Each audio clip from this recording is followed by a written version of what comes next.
বিয়ের পর আমার বোনের জীবনে হাজার জ্যোৎস্না আসুক। পূর্ণা তার অন্য হাত পদ্মজার হাতের উপর রাখল। তারপর পদ্মজার চোখের দিকে তাকিয়ে ডাকল, আপা। কি? তোমাকে কে মেরেছে? কেন মেরেছে? তুমি রাতে কেন কেঁদেছ? পদ্মজা তার হাত সরিয়ে নেয়। চোখ মুখে কাঠিন্য ভাব চলে আসে। কণ্ঠে গাম্ভীর্যতা রেখে পদ্মজা বলল, প্রশ্ন করতে নিষেধ করেছিলাম। পূর্ণা চোখ নামিয়ে বলল, আপা, আমি জানতে চাই।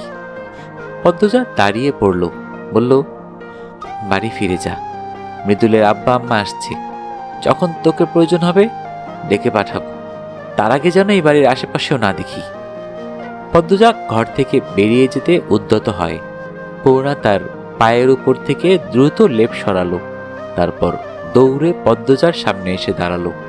অনুরোধ করে বলল, আপা, আপা, দোহাই লাগে, বলো। আমি তোমার সব কথা শুনি, কিন্তু এইটা শোনা সম্ভব হচ্ছে না।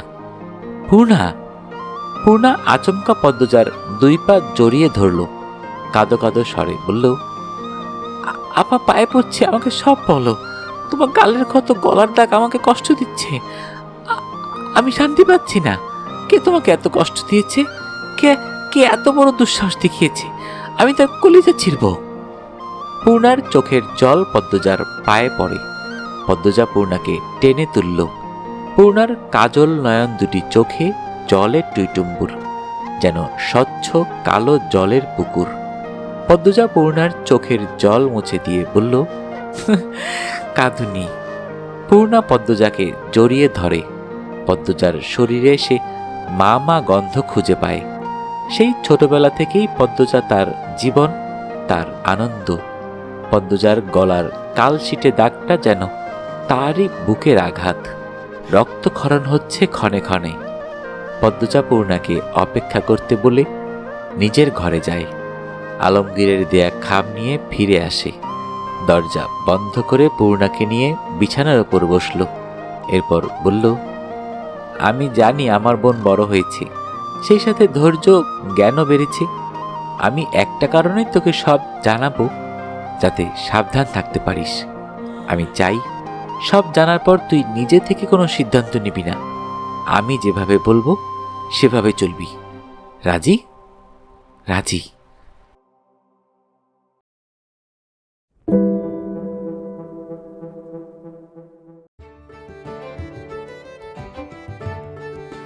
অডিও বুক বাই শাওন চ্যানেলে আপনাকে স্বাগতম। চলছে ইলমা বেহরোজের লেখা আমি পদ্মজা, দ্বিতীয় ভাগ। আজকে শুনবেন অষ্টম পর্ব। যারা এখনো পূর্বের পর্বগুলো শোনেননি, চ্যানেলে প্লেলিস্ট আকারে দেয়া আছে। আশা করি শুনে নেবেন, আপনাদের ভালো লাগবে। তাহলে শুনতে থাকুন ইলমা বেহরোজের লেখা আমি পদ্মজা উপন্যাসের দ্বিতীয় ভাগ, অষ্টম পর্ব।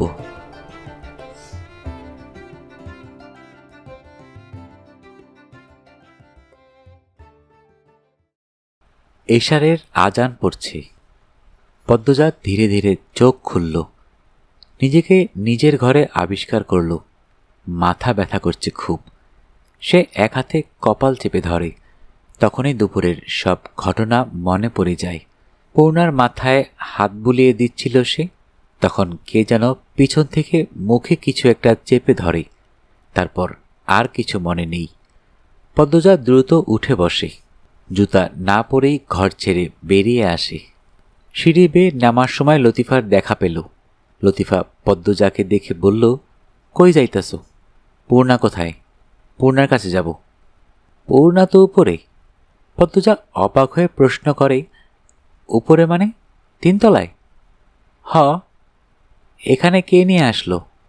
পদ্মজা প্রশ্ন করল ঠিকই, উত্তরের আশায় থাকল না। দৌড়ে তিনতলায় চলে গেল। তিনতলার একটা ঘরেই পালঙ্ক আছে।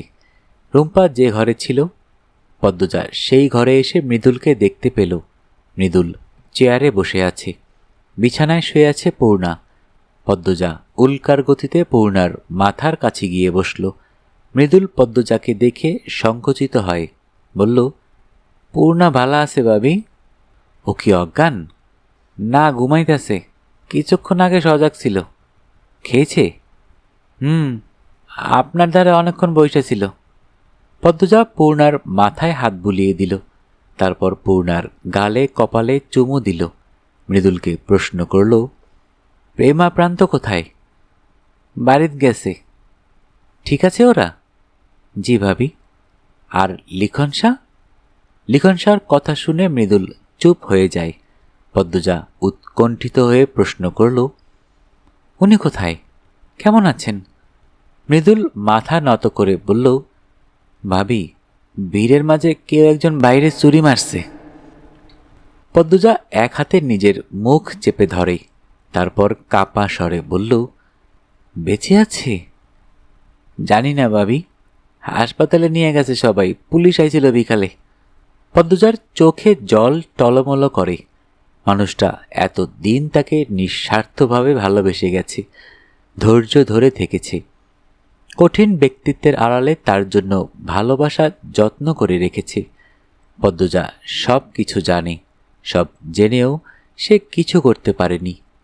ভালো তো করতে পারল না, উল্টে তার জন্য ক্ষতি হয়ে গেল। পদ্মজার চোখ থেকে এক ফোঁটা জল গড়িয়ে পড়ে। দ্রুত সে জল মুছে ফেলল। আফসোস হচ্ছে, ঘাটে কথা বলা একদম ঠিক হয়নি। মেয়েগুলো হাতছাড়া হয়ে গেছে ভেবে সে চঞ্চল হয়ে উঠেছিল। আর লিখনও আজ এত উত্তেজিত হয়ে পড়েছিল। সব ভাগ্যে লেখা ছিল, তাই হয়তো হয়েছে। কখনো হায় হুতাশ করতে নেই। তাই পদ্মজা সিদ্ধান্ত নিল সে লিখনের জন্য 2 রাকাত নফল নামাজ আদায় করবে, যেন সে সুস্থ হয়ে ওঠে। লিখনের জন্য পদ্মজার প্রার্থনা করা দায়িত্ব। পদ্মজার কাছে এইটুকু অধিকার লিখনের আছে।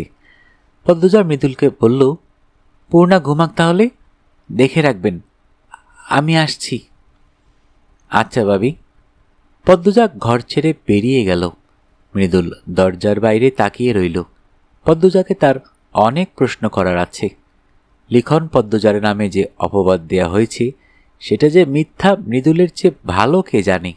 সে নিজের চোখে দেখেছে লিখন শাহর কষ্ট, পদ্মজার সম্মান রক্ষার্থে নিজের অনুভূতি লুকিয়ে রাখার প্রচেষ্টা, একটু কথা বলার আশায় ছটফট করা। এত বড় মিথ্যা অপবাদ হাওলাদার বাড়ির মানুষেরা কেন দিল? আর পদ্মজার গায়ের দাগগুলো, সেগুলোই বা কিসের? আমির হাওলাদার কোথায়? মৃদুলের ভাবনার সুতো ছিঁড়ে যায় লতিফার আগমনে। লতিফা খাবারের প্লেট টেবিলের ওপর রাখল, তারপর বলল, পূর্ণার খাওয়ান দিয়ে গেছি, আর আপনারে আম্মা কইছেন নিচে যাইতে। মৃদুল বলল, একটু পরে যামু। আম্মা আব্বা খাইছে? হ, খাইছে। অন্যরা খায় নাই? সবাই খাইছে, ঋতু ভাইজানে বাড়িত নাই। কুত্তার বাচ্চা লুকাইছে? লতিফা আর চোখে মৃদুলকে দেখল। মৃদুল রাগে ছটফট করছে, এক হাত দিয়ে আরেক হাত খামচে ধরে রেখেছে। লতিফা বলল, আপনার আম্মার মেজাজ বালা না। কেন, কি হইছে? কইতে পারি না, আপনার আব্বার লগে চিল্লাইতে শুনছি। মৃদুলকে চিন্তিত হতে দেখা গেল না। তার আম্মা একটু বদরাগী, সবসময় চেঁচামেচি করে, এতে সে অভ্যস্ত। মৃদুল লতিফাকে বলল, আমির ভাই কই আছে? ডাকাত গেছে, কোন দিন আইব জানি না। আচ্ছা, যাও এখন। লতিফা জায়গা ত্যাগ করল। মৃদুল ধীরে ধীরে হেঁটে জানালার কাছে গেল। জানালার কপাট খুলে দিল। আজ চাঁদ উঠেছে, জ্যোৎস্না রাত। সে পূর্ণাকে ভালোবাসার কথা বলার জন্য এমন একটা রাতের অপেক্ষা করেছিল। জানালা খুলে দেয়াতে চাঁদের আলো পূর্ণাকে ছুঁয়ে দেখার সুযোগ পায়। চাঁদ তার নিজস্ব মায়াবী আলো নিয়ে ছড়িয়ে পড়ে পূর্ণার সারা মুখে। পূর্ণার চোখ মুখ সেই আলোয় চিকচিক করে ওঠে, অন্যরকম সুন্দর দেখায়। মৃদুল পূর্ণার পাশে এসে বসল। পূর্ণার মুখের দিকে তাকাতেই মৃদুলের চোখে ভেসে ওঠে ঋতুবান কিভাবে পূর্ণার গলা চেপে ধরেছিল। মৃদুলের মেজাজ চড়ে যায়। ঋতুবানকে সে যতক্ষণ ইচ্ছামতো পেটাতে না পারবে শান্তি মিলবে না। মৃদুল অনেকক্ষণ ঋতুবানকে খুঁজেছে, পেল না। মৃদুল ছটফট করতে করতে বিড়বিড় করল, হারামির বাচ্চা। পূর্ণা ঘুমের মধ্যে নড়ে চড়ে ওঠে, এক পাশ হয়। পূর্ণার দেহ নিস্তেজ হয়ে পড়েছিল। প্রান্ত পূর্ণাকে বাড়ি নিয়ে যেতে বলে। বাসন্তী বাড়িতে একা, তিনি কিছুই জানেন না। তখন মজিদ বললেন, পূর্ণাকে তাদের বাড়িতে নিয়ে গেলে বেশি ভালো হবে। পদ্মজা সেখানে আছে। মৃদুলও রাজি হয়ে যায়। তার কাছাকাছি থাকবে পূর্ণা, এর চেয়ে আনন্দের কি হতে পারে? প্রান্ত মেনে নিল। এই মুহূর্তে মৃদুলই পূর্ণার অভিভাবক।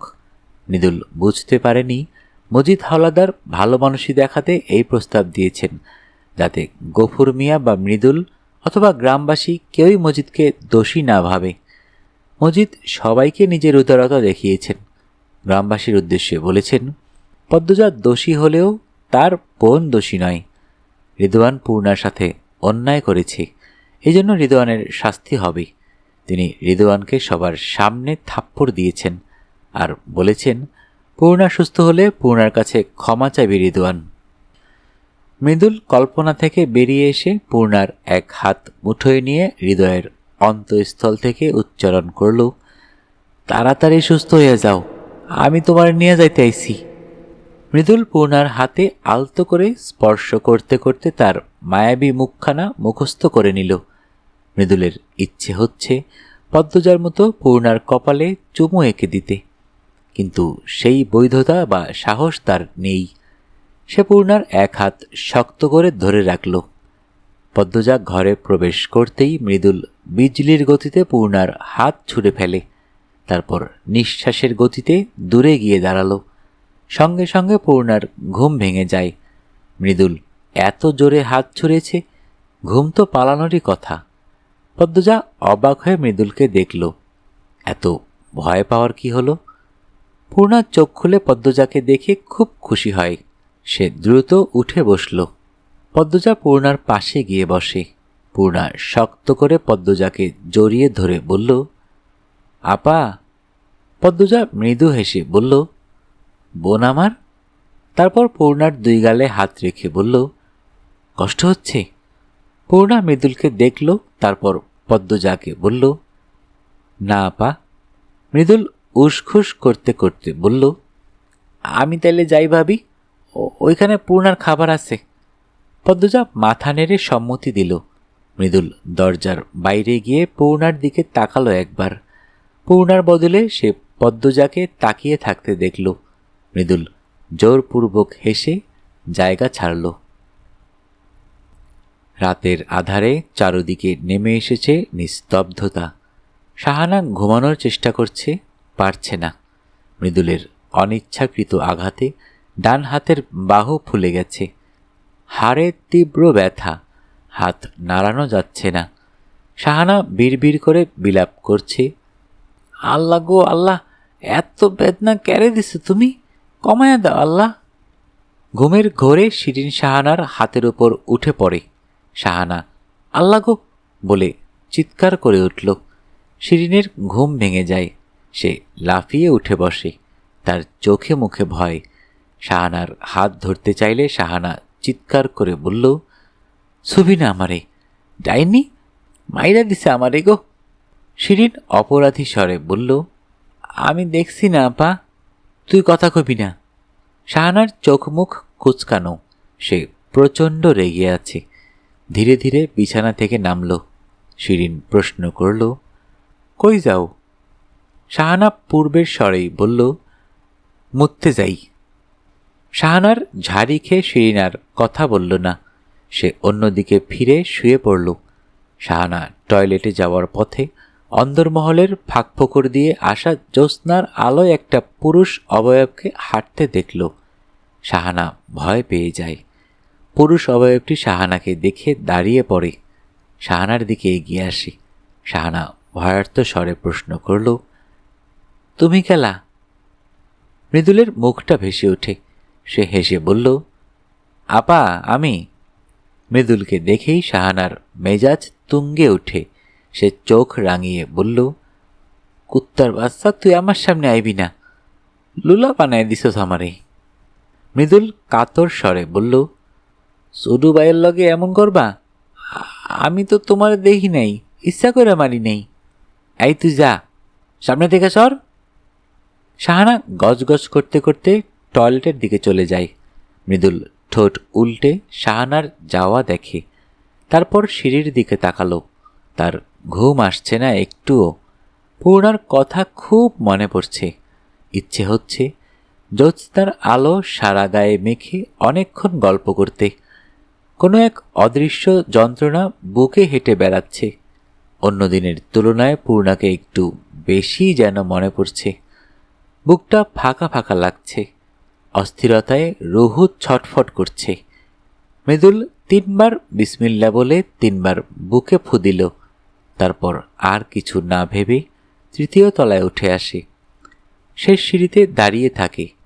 বুকের ভেতর কেউ বুঝি ঢোল পিটাচ্ছে, সে শুনতে পাচ্ছে। মিনিটের পর মিনিট এক জায়গায় ঠায় দাঁড়িয়ে রইল। তারপর কবুতরের মতো ডাকল। মৃদুল যে কবুতরের মতো ডাকতে পারে পূর্ণা আর মৃদুলের পরিবার ছাড়া কেউ জানে না। পূর্ণা যদি জেগে থাকে তাহলে মৃদুলের নকল ডাক সে চিনতে পারবে, তারপর নিশ্চয়ই সাড়া দিবে। মৃদুল পূর্ণার জন্য আরও কিছুক্ষণ অপেক্ষা করল। পূর্ণার দেখা নেই। মৃদুল ভাবল পূর্ণা ঘুমে বোধ হয়, তাই সে আর অপেক্ষা করার কথা ভাবল না। চলে যাওয়ার জন্য ঘুরে দাঁড়ালো। তখন দরজা খোলার শব্দ কানে আসে। মৃদুল পিছনে তাকাতে গিয়েও তাকালো না। যদি পদ্ম যা হয়। মৃদুল দ্রুত চলে যেতে উদ্যত হয়। তখন পূর্ণা ডাকল, দাঁড়ান। মৃদুল ঘুরে দাঁড়ালো। সাদা রঙের উপর নীল সুতোর কাজের নকশি কাঁথা গায়ে জড়িয়ে পূর্ণা হেঁটে আসছে। মৃদুল পূর্ণার সাক্ষাতের আশায় ছিল। যখন পূর্ণার সাক্ষাৎ পাওয়া গেল বুঝতে পারল তার দম বন্ধ হয়ে আসছে, অস্বস্তি হচ্ছে, অদ্ভুত এক যন্ত্রণা হচ্ছে। তবে সেই যন্ত্রণা প্রাপ্তির। পূর্ণা সামনে এসে দাঁড়ালো, বলল, ছাদে চলুন, তারপর কথা হবে। দুজন একসাথে ছাদে উঠে আসে। ছাদে উঠতেই রাতের পৃথিবীর সৌন্দর্যের ঐশ্বর্যময় সমারোহ চোখে পড়ে। আকাশে ইয়া বড় চাঁদ। দুজন মুগ্ধ নয়নে চাঁদের দিকে তাকালো। সৌন্দর্যের মাদকতা ছড়িয়ে পড়ে দুজন প্রেমীর মনে। মৃদুল পূর্ণার দিকে তাকালো, পূর্ণাও তাকালো। চোখাচোখি হতেই দুজন হেসে ফেলল। মৃদুল প্রশ্ন করল, ঘুমাও নাই? না, ঘুম আসছিল না। একটু বালা লাগতেছে? ভাবি ঘুমে? ভাবি কিছু কইছে? পূর্ণা মুখ ভার করে বলল, না। অনেকবার প্রশ্ন করেছি ভাইয়ার সাথে কি হয়েছে, মুখে গলায় কিসের দাগ। আপা উত্তর দেয়নি। আপার মুখের ওপর কথা বলার সাহস হয়নি। মৃদুল দীর্ঘশ্বাস ছেড়ে বলল, কিছু একটা তো হইছেই। আচমকা মনে পড়েছে এমনভাবে পূর্ণা বলল, তবে আমি ঘুমের ভান ধরেছিলাম। তখন টের পেয়েছি আপার নীরবে কাঁদছে। আমার খুব কষ্ট হচ্ছে আপার জন্য। আপার কিসের কষ্ট না জানা অবধি আমি শান্তি পাবো না। আমির ভাইয়ের সাথে কিছু হয়েছে, ভাইয়ার দেখা পেলেই হতো, বলল পূর্ণা, তার দৃষ্টি আকাশের দিকে। তারপর আবার বলল, কাল লিখন ভাইয়ের খবর এনে দিতে পারবেন? পারবো, চিন্তা করো না, লিখন ভাইয়া ঠিক হয়ে যাইব। পূর্ণা আর কিছু বলল না। সে চাঁদের দিকে তাকিয়ে রইল। মৃদুল বলল, রাতের আকাশ তোমার কেমন লাগে? পূর্ণা খোশ মেজাজে জবাব দিল, অনেক ভালো লাগে। আমার আম্মা, আপা, প্রেমা সবাই জ্যোৎস্না রাত পছন্দ করে। আমাদের অনেক মুহূর্ত আছে জ্যোৎস্না রাত নিয়ে। আপনার কেমন লাগে? মৃদুল হাসল। তারপর বলল, রাতের আকাশ কোনো দিন আমার দেখার ইচ্ছা হয় নাই। এমনি রাইতে বাইরে হইলে বাইর হইতাম, আকাশ দেখার লাগিয়ে বাইর হইতাম না। প্রথম তোমার সাথে দেখতে এলাম। পূর্ণা মৃদুলের দিকে তাকালো। তারপর চাঁদের দিকে তাকিয়ে বলল, এত সুন্দর মানুষের পাশে আমার মতো কালো মানুষকে দেখে চাঁদ কি লজ্জা পাচ্ছে না? মৃদুল বলল, চাঁদের কিসের এত দেমাগ যে পূর্ণার গায়ের রং নিয়ে লজ্জা পাইব? পূর্ণা ঠোঁট কামড়ে হাসি আটকালো।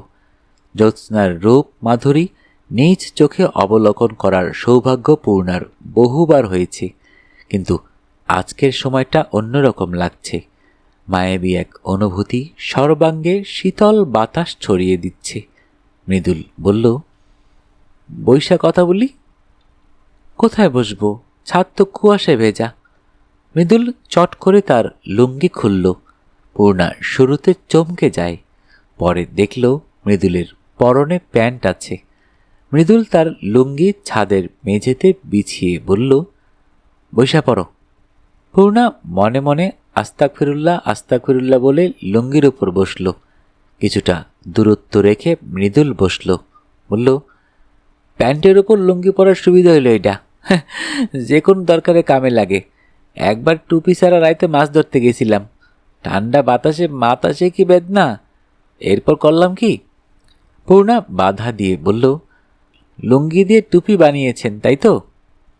মৃদুল গর্বের সাথে বলল, হ্যাঁ, উপস্থিতি বুদ্ধি এটা। পূর্ণা হাসল। মৃদুল অনেক রাগী, অহংকারী, তবুও সে মুগ্ধ করার মতো একটা মানুষ। সবসময় ঠোঁটে হাসি থাকে। এই মুহূর্তে রেগে, ওই মুহূর্তে সব ভুলে যায়। পূর্ণা ছাদের মেঝেতে তাকালো। চাঁদের স্নিগ্ধ আলোয় ছাদের মেঝেতে থাকা শিশির চকচক করছে। স্বচ্ছ রূপালী ঝর্ণার মতো চাঁদের আলো যেন চারপাশ ভাসিয়ে নিয়ে যাচ্ছে। কুয়াশা ভেদ করে চাঁদ উঁকি দিচ্ছে বারংবার। দুজনের মাঝে পিনপতন নীরবতা নেমে আসে। নীরবতা ভেঙে মৃদুল ডাকল, পূর্ণা। আমার কানতে ইচ্ছা হইতেছে। পূর্ণার হৃদয় কেঁপে উঠল। সে মৃদুলের দিকে মুখ করে বসল, বলল, কেন? জানি না, আমি যখন যেইটা চাইছি পাইছি, এই প্রথম কিছু পাইতে গিয়ে ভয় করতেছে। কি সেটা? মৃদুল সরাসরি পূর্ণার চোখের দিকে তাকিয়ে বলল, তোমারে তোমারে পূর্ণা। নিস্তব্ধ প্রহরে, জ্যোৎস্নাময় রাতে একাকী দুজনের মাঝে প্রেমিক যখন বিভ্রম নিয়ে উচ্চারণ করে ভালোবাসার কথা, প্রেমিকার হৃদয়ে কি হয় জানে না পূর্ণা। তবে তার বেলা যে দম বন্ধকর এক অনুভূতির স্বাদ পেয়েছে। সব পাখ পাখালি তাদের নীড়ে ঘুমাচ্ছে শীতে, শুধু বেচারা জেগে আছে। থেমে থেমে তারা ডাকছে, কনকনে শীতল হাওয়া বইছে। পূর্ণা মৃদুলের এক হাত ধরে বলল, আপা সবসময় বলে ভাগ্যে যা আছে তাই হয়, আল্লাহ কপালে যা লিখে রাখেন তাই হয়, তাই চিন্তা করবেন না। তুমি আপনি আপনি করে কইবা না, তুমি কইবা। পূর্ণা চট করে অন্যদিকে ফিরল, বলল, পারবো না। যা কইছি শুনো, নাইলে কিন্তু। কি করবেন? চার তাইকা জাপ দিয়ে মইরা যামু। পূর্ণা ভ্রু কুচকালো, বলল, এসব কি কথা? দেখাইতাম জাপ দিয়া। মৃদুল গুরুতর ভঙ্গিতে কথা বলছে। এই ছেলে দেখানোর জন্য ঝাঁপ দিয়ে দিতেও পারে। পূর্ণা বলল, আচ্ছা থাক, লাগবে না, আমি তুমি বলবো। মৃদুল হেসে বলল, তাইলে কও। কি বলবো?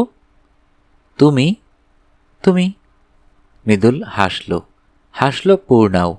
আকাশের বিশাল উজ্জ্বল চাঁদটি আর তার সাথী তারাদের নিয়ে পূর্ণা মৃদুলের প্রেমকথন চলে সারা রাত। দুজন মুঠো মুঠো চাঁদের আলোকে সাক্ষী রেখে কাটিয়ে দেয় মুহূর্তের পর মুহূর্ত। দিনে একটা অঘটন ঘটে যাওয়ার পরও প্রকৃতি তাদের মনে প্রাণে প্রেম নিয়ে আসে গোপনে। এ যেন কোনো কিছুর ইঙ্গিত। নয়তো অসময়ে কেন এমন সুসময় দেখা দিল? কাক ডাকা ভোরে আমির হাওলাদার বাড়িতে পা রাখল। সে সবে মাত্রই ফিরেছে, মাথা তুলে দাঁড়াতে পারছে না। ঢাকা থেকে নিয়ে এসেছে নতুন বোঝা, যে বোঝা তাকে নুইয়ে রেখেছে। যখনই সে গোপন যুদ্ধে জয়ী হল, দেখতে পেল আলোর রেখা, তখনই সামনে নেমে এসেছে ঘোর অন্ধকারের দেয়াল। সুখ নামক বস্তুটি নিমিষে আড়াল হয়ে গেল। এই পৃথিবী যেন তার বিরুদ্ধে চলছে। সে অনুভব করছে এই পৃথিবী আর তার নয়। বিষের বাতাস ছড়িয়ে আছে চারদিকে। পায়ের নিচের জমিন আর তাকে চায় না। শত শত অভিশাপের বুলি কানে বাজে। অভিশাপগুলোকে তো সে হেসে উড়িয়ে দিয়েছিল। তাহলে তারা জীবনে ফিরে এলো কি করে? আমির জানে না। লতিফা অন্দরমহলের দরজা খুলে আমিরকে দেখতে পেল। আমির লতিফাকে দেখে মাথা উঁচু করে ঢোক গিলে বলল, ভাত আছে, ঠান্ডা হলেও চলবে। লতিফার শরীর কেঁপে ওঠে। আমিরের এরকমভাবে ভাত খোঁজাতে সে কেন যেন চমকে যায়। আমিরকে সে জমের মতো ভয় পায়, তাই কোনো প্রশ্ন করল না। লতিফা অস্থির হয়ে পড়ল, বলল, আনতাসি, আমি আনতাসি। সৌভাগ্যক্রমে আমিরের ভাগ্যে গরম ভাতই জোটে। ফজরের আজানের সাথে সাথে লতিফা রান্না বসিয়েছিল। ভাতের পাতিল নামিয়েই আমিরকে ভাত দিয়েছে। আমির প্রথম লোকমা মুখে দেওয়ার পূর্বে লতিফাকে প্রশ্ন করল, পদ্মজা ভালো আছে? লতিফা গতকালের ঘটনা বলতে গিয়েও বলল না, বলল, হ, ভালা আছে। আমির গাপুস গুপুস করে ভাত খেল। সারা রাত্রি সে শীত বস্ত্র ছাড়া ছিল, ফলে শরীর মৃত মানুষের মতো ঠান্ডা হয়ে যায়। তাই সদ্য রান্না হওয়া গরম ভাত খুব উপভোগ করে খেয়েছে। খাওয়া শেষে দ্বিতীয় তলায় ওঠে। পদ্মজা কোরআন শরীফ পড়ছে। তার মধুর সুর মন প্রাণ জুড়িয়ে দেওয়ার মতো। আমির ঘরে প্রবেশ করার পূর্বে দরজার পাশে কিছুক্ষণ দাঁড়িয়ে থাকল। তারপর ঘরে ঢুকে পদ্মজার দিকে তাকালো না। আলমারি খুলে জ্যাকেট, মোজা, টুপি বের করল। পদ্মজা আর চোখে আমিরকে দেখে পড়ায় মনোযোগ দিল। আমির তার প্রয়োজনীয় জিনিসপত্র নিয়ে বেরিয়ে যায়। সিঁড়ির কাছে এসে আবারও থম মেরে কিছুক্ষণ দাঁড়িয়ে থাকে। দৃষ্টি রয়ে যায় পদ্মজার ঘরের সামনে। পাতাল ঘরের এওয়ানে রিদওয়ান শুয়েছিল, তার সাথে একজন সুন্দরী নারী। দুজনের অপ্রীতিকর অবস্থা। হঠাৎ আমিরের আগমনে রিদওয়ান চমকে যায়। তারপর হেসে আমিরকে বলল, সব ঠিক আছে? আমির এক হাতে কপাল চেপে ধরল। তারপর সেই নারীর উদ্দেশ্যে বলল, এই শালি, শরীর ঢাক। আমিরের কণ্ঠে তীব্র ঘৃণা। অশুভ সুন্দরী নারীটি দ্রুত চাদর গায়ে জড়িয়ে নিল। রিদওয়ান বলল, অরে বক্তাছস কেন? আমির একটা খাম রিদওয়ানের মুখের ওপর ছুঁড়ে দিল। তারপর এইটুতে চলে গেল। পদ্মজা রান্নাঘরে জুলেখা বানুকে দেখে অবাক হল। অচেনা হলেও সালাম দিল, আসসালামু আলাইকুম। জুলেখা তীক্ষ্ণ চোখে পদ্মজার দিকে তাকালেন, অবহেলার স্বরে বললেন, ওয়ালাইকুম আসসালাম। রিনু ছিল রান্নাঘরে। পদ্মজা রিনুর দিকে তাকিয়ে ইশারায় প্রশ্ন করল, অচেনা মহিলাটি কে? রিনু হেসে বলল, মৃদুল ভাইজানের আম্মা। পদ্মজার ঠোঁটে হাসি ফুটল। জুলেখার দিকে এক পা এগিয়ে এসে বলল, দুঃখিত, চিনতে পারিনি। আপনি প্লেট ধুচ্ছেন কেন? রাখুন, আমি ধুয়ে দিচ্ছি। জুলেখা মুখ ফিরিয়ে নিলেন। তিনি চুপচাপ প্লেট ধুয়ে চুপচাপ বেরিয়ে গেলেন। মুখের প্রতিক্রিয়াতে পদ্মজার প্রতি ছিল অবজ্ঞা, ঘৃণা। পদ্মজা মনে মনে আহত হয়। জুলেখার দৃষ্টি ক্ষত বিক্ষত করে দেওয়ার মতো ছিল। পদ্মজা জুলেখার যাওয়ার পানে চেয়ে রইল। রিনু দরজার পাশ ঘেঁষে দাঁড়ায়, ফিসফিসিয়ে বলল, আমার মনটা কয় এই বেডির উপর জিনের আসর আছে। পদ্মজা রিনুর দিকে চোখ রাঙিয়ে তাকালো, বলল, উনি আমাদের বাড়ির মেহমান, মুখে লাগাম দাও রিনু। পূর্ণার জন্য খাবার নিতে পারবো? লতিফা শাড়ির আঁচল দিয়ে হাত মুছতে মুছতে রান্নাঘরে ঢুকল। পদ্মজার প্রশ্নের জবাবে বলল, হ পদ্ম, নিতে পারবা। খারাও, আমি দিতেছি। তুমি খাইবা কখন? পূর্ণা আর আমার খাবার একসাথেই দিয়ে দাও বুবু। দিতাছি। রিনু, জলদি ওই বাড়িটা দে তো। রিনুর বদলে পদ্মজা এগিয়ে দিল। খাবার নিয়ে উপরে যাওয়ার সময় পদ্মজাকে দেখে জুলেখা হাতের গ্লাস শব্দ করে টেবিলে রাখলেন। পদ্মজা বুঝতে পারে জুলেখার ঘৃণা ও বিরক্তির কারণ। বোধহয় গতকালের অপবাদ তিনি শুনেছেন। পদ্মজার ভয় হয়, পূর্ণার বিয়েটা হবে তো? জুলেখাকে দেখে মনে হচ্ছে বিয়ের কথা বলার অবস্থাতেও তিনি নেই। জুলেখার কপাল আর ভ্রুযুগলে পদ্মজার চোখ আটকে যায়, যেন হেমলতার কপাল আর ভ্রু দেখছে সে, হুবহু একরকম। পদ্মজার বুকটা হু হু করে ওঠে। সে দুই চোখ মেলে জুলেখার কপালের দিকে তাকিয়ে থাকে। তার চোখের দৃষ্টিতে যেন জন্ম জন্মান্তরের দুঃখ। পদ্মজাকে দাঁড়িয়ে থাকতে দেখে জুলেখা উঠে চলে যান। পদ্মজার সম্বিত ফিরল। সে দ্রুত সিঁড়ি বেয়ে তৃতীয় তলায় চলে আসে। পূর্ণা দুই হাতে একটা বালিশ জড়িয়ে ধরে পরম আবেশে ঘুমাচ্ছে। জুলেখার কপাল ভ্রু দেখে জেগে ওঠা ব্যথা পূর্ণাকে দেখে আরও বেড়ে যায়। হেমলতার যৌবনকাল পূর্ণার বর্তমান রূপের প্রতিচ্ছবি। সেই মুখ, সেই ঠোঁট, সেই গাল, নাকের পাটা মসৃণ। এত মিল দুজনের। পদ্মজা পূর্ণার মাথায় হাত রেখে হেমলতার কথা ভাবে। পুরনো স্মৃতিগুলো চোখের পাতায় জলজল করছে। পদ্মজা পূর্ণার মুখের দিকে তাকিয়ে অস্পষ্ট স্বরে উচ্চারণ করল, আম্মা। তার দুই চোখ জলে ভরে ওঠে। পূর্ণা কি কখনো জানবে? পদ্মজা পূর্ণার ঘুমন্ত মুখ দেখে বহুবার আম্মা বলে কেঁদেছে। সে মনকে বুঝিয়েছে, এই তো আম্মা আছে, আমার সামনে আছে, আমি এতিম নই। পদ্মজা হাতের উল্টো পাশ দিয়ে চোখের জল মুছল। পূর্ণা এত আরাম করে ঘুমাচ্ছে যে পদ্মজার ঘুম ভাঙাতে মায়া হচ্ছে। কিন্তু বেলা করে খাওয়া তার একদম পছন্দ না। খেয়ে না হয় আরও ঘুমানো যাবে। পদ্মজা পূর্ণার চোখে মুখে স্নেহের পরশ বুলিয়ে ডাকল, পূর্ণা, পূর্ণা, এই পূর্ণা। পূর্ণা ধীরে ধীরে চোখ খুলল। পদ্মজা বলল, সূর্য কখন উঠেছে খবর আছে? নামাজের তো নামগন্ধ নেই, যা দ্রুত হাত মুখ ধুয়ে আয়। পূর্ণা অন্যদিকে ফিরে চোখ বুঝল। সে ঘুমে বিভোর। পদ্মজা আবার ডাকল, জোর করে তুলে কলপারে পাঠালো। পূর্ণা ঘুমিয়ে ঘুমিয়ে কলপারে গেল। ফিরে এলো সতেজ হয়ে। ঘরে প্রবেশ করতেই সোজা লেপের ভেতর ঢুকে পড়ল। পদ্মজাকে আহ্লাদি স্বরে বলল, খাইয়ে দাও আপা। পদ্মজা বিনা বাক্যে খাইয়ে দিল। পূর্ণা না বললেও খাইয়ে দিত। খাওয়ার মাঝে পূর্ণা কথা বলতে চেয়েছিল, পদ্মজা নিষেধ করে। খাওয়ার মাঝে কথা বলা ভালো না বলে চুপ করিয়ে দেয়। খাওয়া শেষে পদ্মজা বলল, শেষ রাতে কোথা থেকে ফিরছিলি? পূর্ণা চোখ বড় বড় করে তাকায়। তার হেঁচকি উঠে যায়। পদ্মজা পানি এগিয়ে দিল। তাকিয়ে রইল সরু চোখে। পূর্ণা পানি পান করে মিনমিনিয়ে বলল, আর যাব না। পদ্মজা গুরুজনদের মতো বলল, বাড়তি কথা না বলে প্রশ্নের উত্তর দেয়া বাধ্যতা। পূর্ণা ভয়ে দিশেহারা হয়ে যাচ্ছে।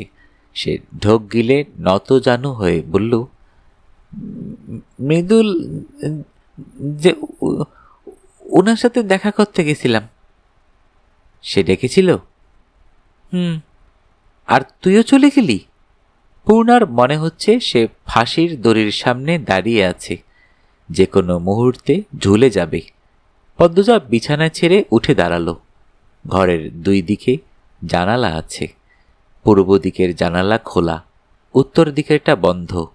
সে উত্তর দিকের জানালা খুলতে খুলতে বলল, বিয়ের আগে মাঝরাতে দেখা করা কি ঠিক হলো? মৃদুল এখনো পরপুরুষ, বিয়েও ঠিক হয়নি। যখন এসে শুয়েছিস তখন টের পেয়েছি, তার আগে টের পেলে কানে ধরে ঘরে নিয়ে আসতাম। পূর্ণা অপরাধী কণ্ঠে বলল, আপা আর যাব না, ক্ষমা করে দাও। পদ্মজা পূর্ণার পাশে এসে বসে।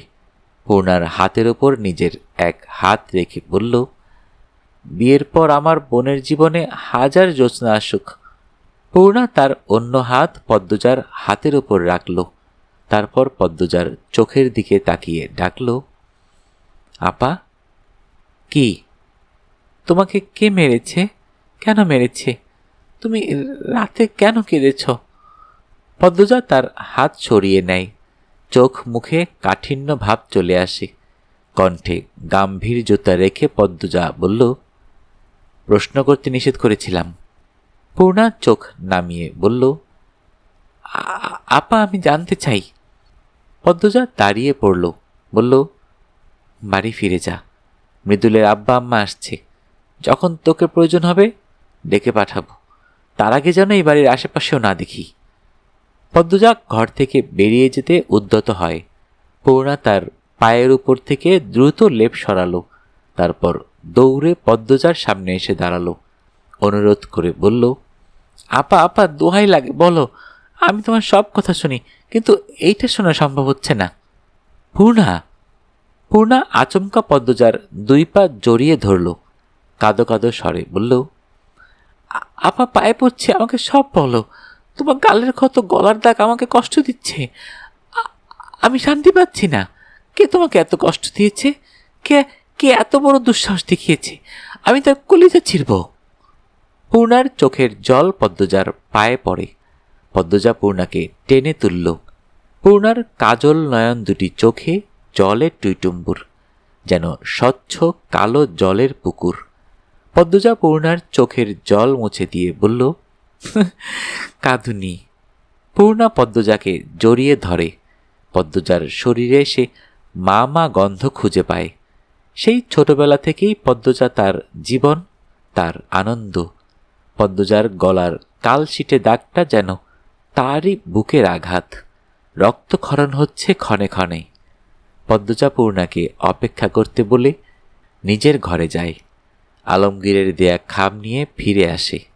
দরজা বন্ধ করে পূর্ণাকে নিয়ে বিছানার ওপর বসল। এরপর বলল, আমি জানি আমার বোন বড় হয়েছে, সেই সাথে ধৈর্য জ্ঞানও বেড়েছে। আমি একটা কারণেই তোকে সব জানাবো, যাতে সাবধান থাকতে পারিস।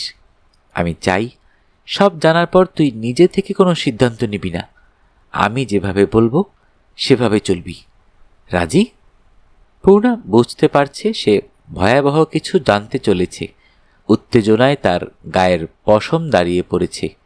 পূর্ণা বলল, রাজি। পদ্মজা হাতের খামটা পূর্ণার দিকে বাড়িয়ে দিয়ে বলল, 3টে চিঠি আছে, 3টাই আলমগীর ভাইয়ের লেখা। আমি গতকাল পড়েছি। মন দিয়ে পড়বি, অনেক কিছু জানতে পারবি, আর যতটুকু বাকি আছে আমি বলবো। পূর্ণা প্রবল আগ্রহ নিয়ে খাম খুলে 3টে চিঠি বের করল। পদ্মজার কথা মতো প্রথম একটা চিঠির ভাঁজ খুলল। বোন পদ্মজা, সালাম নিও। তোমার প্রতি কৃতজ্ঞতার শেষ নেই আমার। সেদিনের রাতে তোমার আগমন আমার জীবনে নিয়ে এসেছে আনন্দ, পৌঁছে দিয়েছে আলোর জগৎ, যে জগতে বাঁচার জন্য পিছনের প্রতিটি মুহূর্ত অসহনীয় যন্ত্রণায় কাটিয়েছি। জানি না এত পাপ করার পরও করুণাময় কেন আমার প্রতি এত উদার হলেন। তিনি চেয়েছিলেন বলেই তুমি ফেরেশতার মতো হাজির হয়েছিলে, বাঁচিয়েছিলে আমাকে আর রুম্পাকে।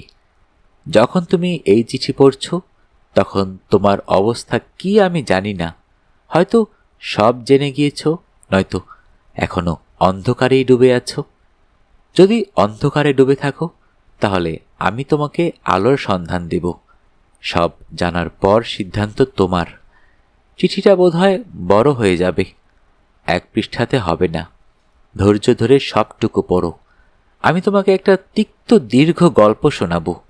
গল্পটার কেন্দ্রবিন্দু আমির হলেও জড়িয়ে আছি অনেকেই। যখন আমিরের জন্ম হয়, কাকি আম্মার পর সবচেয়ে বেশি খুশি হই আমি। কাকি আম্মা বড় দুঃখী ছিলেন। কাকা মারধর করতেন খুব। নিজে চোখে কাকি আম্মাকে বিবস্ত্র করে মারতে দেখেছি। আমার ছোট মন লজ্জায় মিয়ে গিয়েছিল, লুকিয়ে কেঁদেছিলাম। কিন্তু কাকা বা আব্বা কাউকে একটুও মায়া দেখাতে দেখিনি, লজ্জা পেতে দেখিনি। তাদের চোখে মুখে সর্বক্ষণ হিংস্রতা ছিল। আমি খুব ভয় পেতাম আব্বাকে, ভীতু ছিলাম তো। আমার কাছে আমার আব্বা কাকাই ছিল ভূত রাক্ষস। আমার আম্মা সবসময় পাথরের মতো নিশ্চুপ, তার অনুভূতি অসার। কাকি আম্মা ছিলেন আমার মা। তিনি বহুবার আমাকে বুকে জড়িয়ে ধরে একটা ছেলের জন্য আক্ষেপ করেছেন। কাকি আম্মা বলতেন, সেই ছেলে এসে নাকি কাকি আম্মার সব দুঃখ ঘুচে দিবে। যখন সেই ছেলেটা এলো আমি অনেক খুশি হই। এবার বুঝি কাকি আম্মার কষ্ট কমবে। কাকি আম্মা বলেছিলেন আমির হবে পুলিশ, সব অন্যায়কারীকে শাস্তি দিবে, আর আমি হব শিক্ষক। শুধু কাকি আম্মার না, আমারও ইচ্ছে ছিল আমি শিক্ষক হব। ছোট ছোট বাচ্চাদের পড়াবো, সব বাচ্চাদের আদর্শ হব, সবাই দেখে সালাম দিবে, সম্মান করবে, সারাক্ষণ হাতে একটা বই নিয়ে হাঁটব। এই স্বপ্ন নিয়েই পড়তে থাকি স্কুলে। এর মাঝে আব্বা একটা বাচ্চাকে নিয়ে আসে, বলে সে নাকি আমাদের আরেক ভাই, তার নাম রাখে রিদওয়ান। আমরা 4 ভাই হয়ে যাই। আমি, জাফর, রিদওয়ান, আমির একসাথে এক স্কুলে পড়েছি। রিদওয়ান আমির এক শ্রেণীর ছিল। ছোট থেকেই আমিরের শরীরে ছিল অবাক করার মতো শক্তি। ওর মেধা ছিল ধারালো। আমরা সবাই ধরেই নিয়েছিলাম আমির পুলিশ হবে, অনেক বড় পুলিশ হবে, পুরো দেশ চিনবে। ঠিক তখনই আমাকে আর জাফরকে দাঁড় করিয়ে দেয়া হয় অভিশপ্ত এক কালো জীবনের সামনে, যে জীবনে টাকা, নারী আর রক্তের খেলা চলে। আমাদের বুঝিয়ে দেয়া হয় নারী হচ্ছে ভোগের বস্তু। পাতাল ঘরে বনেদি ঘরের 2-3 জন পুরুষের দেখাও মিলে। তারা 2 জন নারীকে আমাদের সামনে কুৎসিতভাবে আঘাত করে। আব্বা কাকা উপভোগ করে সেই দৃশ্য। সেই অসহায় 2 নারীর চিৎকারে কলিজা ছিঁড়ে যায় আমার। আব্বা আর কাকার পায়ে পড়েছি যাতে তাদের ছেড়ে দেয়, কিন্তু ছাড়েনি। রক্ত দেখে জাফর জ্ঞান হারায়। ও রক্ত সহ্য করতে পারত না। রক্তে খুব ভয় ছিল জাফরের। একটা 13 বছরের মেয়েকে বাঁধা অবস্থায় আমার হাতে তুলে দেয়া হয়। আব্বা আমাকে বুঝায় মেয়েটার সাথে কি করতে হবে। জানতে পারি বাড়ির পিছনের জঙ্গলে অবস্থিত এই পাতাল ঘর অনেক বছরের পুরনো। আমাদের বংশের প্রতিটি পুরুষের একমাত্র পেশা পতিতাবৃত্তি ও নারী ধর্ষণ। আমাদের অঢেল সম্পদ পতিতাবৃত্তির টাকায় করা, নারী বিক্রির টাকায় করা। একসময় বাধ্য হয়েই আমাকে অভ্যস্ত করে দেওয়া হয় এই পথে। ঘৃণায় বমি করেছি অনেকবার। ধর্ষণের পর কুড়াল দিয়ে কুপিয়ে হত্যা করা হতো মেয়েগুলোকে। আমার জীবন হয়ে ওঠে দুর্বিষহ। তবে ঘরে ফিরেই শান্তি লাগত। আমির ছিল সেখানে। আমিরের দুষ্টুমি আমাকে খুব হাসাতো। আমিরের একটা দোষও ছিল, ও রিদওয়ানকে খুব অত্যাচার করত। দুজনের সম্পর্ক ছিল সাপে নেউলে। সে যাই হোক, আমিরের সঙ্গ ছিল শান্তির। ওর চঞ্চলতা, সাহসিকতা ছিল মুগ্ধ করার মতো। আমার সেই শান্তিও একদিন নষ্ট হয়ে যায়, যেদিন নানা বাড়ি থেকে ফিরে পাতাল ঘরে প্রবেশ করে রিদওয়ান আর আমিরের উপস্থিতি দেখি। আমির তখন পুরো দমে 15 বছরের একটা মেয়েকে পেটাচ্ছিল। আমিরের চোখে মুখের হিংস্রতা আমাকে অবাক করে দেয়। আমি কিছুতেই মানতে পারছিলাম না আমার প্রিয় ভাইদের এই রূপ, এই জীবন। এর পরের কথাগুলো তোমার জন্য খুব কষ্টের হবে পদ্মজা। দয়া করে প্রাণ ভরে নিঃশ্বাস নিয়ে আবার পড়া শুরু করো। পূর্ণা থামে। তার শরীর কাঁপছে, অস্বাভাবিকভাবে কাঁপছে। সে ছলছল চোখে পদ্মজার দিকে তাকায়। তার চোখে খুব ভয়, ঘৃণা। সে স্পষ্ট স্বরে উন্মাদের মতো ডাকল, আপা, এই আপা। পদ্মজা পূর্ণার এক হাত শক্ত করে ধরল, বলল, ভাইয়া আমাকে যা বলেছেন তাই কর, প্রাণ ভরে নিঃশ্বাস নে। পূর্ণার চোখ বেয়ে জল গড়িয়ে পড়ে। তার মাথা ভন ভন করছে, শরীর যেন নিয়ন্ত্রণ হারিয়ে ফেলছে। সে পদ্মজার এক হাত শক্ত করে ধরে জোরে নিঃশ্বাস নিল। বুকে অপ্রতিরোধ্য তুফান বয়ে যাচ্ছে। আমির তার কাছে আপন বড় ভাই, সম্মানীয় বড় ভাই। এই ব্যথা সহ্য করতে পারবে না সে। পুরো শরীরে তীব্র ব্যথা অনুভূত হচ্ছে। পদ্মজা পূর্ণার মনের অবস্থা টের পাচ্ছে। তার মতো সহ্য শক্তি নেই পূর্ণার। পদ্মজা পূর্ণার হাতের পিঠে চুমু খেয়ে বলল, মন এত দুর্বল হলে কি চলে? পূর্ণা পদ্মজার দিকে তাকালো। পদ্মজা চোখের ইশারায় বাকিটুকু পড়তে বলে। পূর্ণা এক হাতের তালু দিয়ে চোখের জল মুছে পড়া শুরু করল। আমাদের দাদুর সঙ্গ পেয়ে আমির ছোট থেকেই নিষ্ঠুর প্রকৃতির হয়েছে। কাকার কথায় দাদু আমিরকে আলাদা করে সময় দিতেন। আমির কাকার বড় শিকার ছিল। আমিরের চালচলন ছিল অন্যরকম। তাকে ছোট থেকে শিক্ষা দেয়া হয়েছে মেয়েরা ভোগের বস্তু। শিখিয়েছে টাকার ক্ষমতা আর পৈশাসিক আনন্দ কেমন। দাদু শুরু থেকে সব জানেন। তিনি কাকা আর আব্বাকে উৎসাহিত করতেন। আমাদের দাদাকেও সাহায্য করেছেন। দাদুর সোনার অলঙ্কারের প্রতি দুর্বলতা ছিল খুব। এই দুর্বলতাকে কাজে লাগিয়ে আমার দাদা, আব্বা, কাকা দাদুকে ব্যবহার করেছেন। দাদুর সাথে দাদুর এক বোনও ছিল। দাদুর বোন বলতে আপন নয়, পরিচিত। দুজন নারী মিলে সহযোগিতা করে এসেছে বছরের পর বছর। আমির নারীর শরীর ভোগ করার চেয়ে আঘাত করতে পছন্দ করত। প্রথম 3 বছর সে কোনো মেয়ের সাথে জোরপূর্বক মিলিত হওয়ার চেষ্টা করেনি। সব সময় প্রতিটি মেয়ের মৃত্যুদণ্ড দেওয়ার দায়িত্ব নিয়েছে। প্রথম প্রথম আমার খারাপ লাগত, কিন্তু একসময় অভ্যস্ত হওয়ার সাথেই উপভোগ করতে থাকি। আমিরের যখন 18 বছর, তখন থেকে সে যৌনতার প্রতি আগ্রহী হয়ে ওঠে। পাশের গ্রামের এক মেয়ের সাথে প্রেমের সম্পর্ক গড়ে তোলে। মেয়েটা দেখতে মিষ্টি ছিল। আমিরকে অন্ধের মতো বিশ্বাস করেছে। বিশ্বাস করে নিজের ইজ্জত সঁপে দিয়েছিল। বিনিময়ে এর পরের দিন লাশ হয়ে নদীর ঢেউয়ে ভেসে যেতে হয়েছে। আমিরের নারী আসক্তি তীব্র হয়ে ওঠে, কিন্তু জোরপূর্বক কিছু করতে সে নারাজ। বেছে নেয় ছলনার পথ, প্রতারণার পথ। কতগুলো মেয়েকে সে ঠকিয়ে ভোগ করেছে তার হিসেব নেই আমার কাছে। ঢাকায় পড়তে গিয়ে কারো মাধ্যমে নারী পাচারের সাথে যুক্ত হয়। তারপর আর পিছনে তাকাতে হয়নি। টাকার পাহাড় গড়ে ওঠে। পদ্মজা, তোমার খারাপ লাগবে, তাও বলতে হচ্ছে।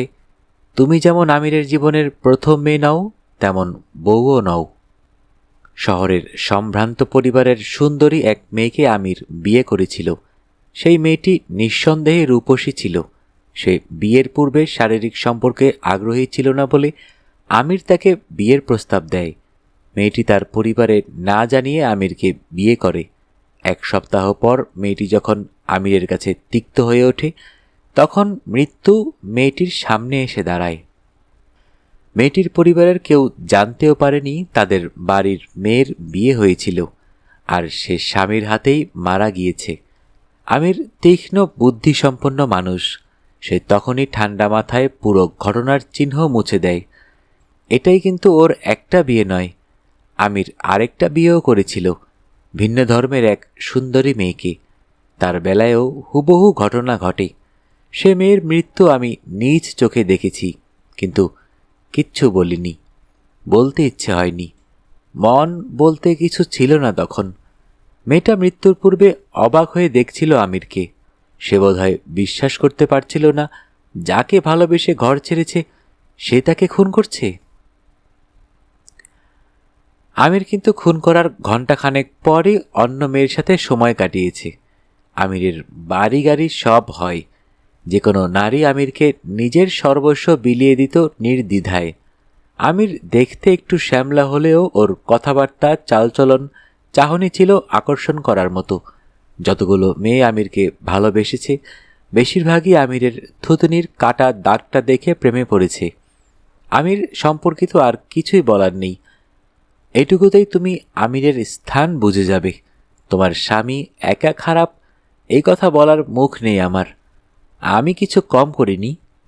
তবে আমির কাকির ব্যাপারে ছিল দুর্বল। তার সব সাবধানতা ছিল কাকিকে নিয়ে। কাকি যেন কিছু জানতে না পারেন। আমির ঢাকা থাকার কারণে কাকি কখনো সন্দেহ করেননি। তার আগে সন্দেহ করেছিলেন, কিন্তু প্রমাণ পাননি। যেদিন কাকি তোমাকে আর আমিরকে তোমাদের বাড়ি থেকে আনতে গিয়েছিলেন, সেদিন তোমরা আসার পর রাতে কাকি জানতে পারেন আমির অনেক আগে থেকে কাকার সাথে কাজ করছে, এমনকি ঢাকা এই কাজই করে।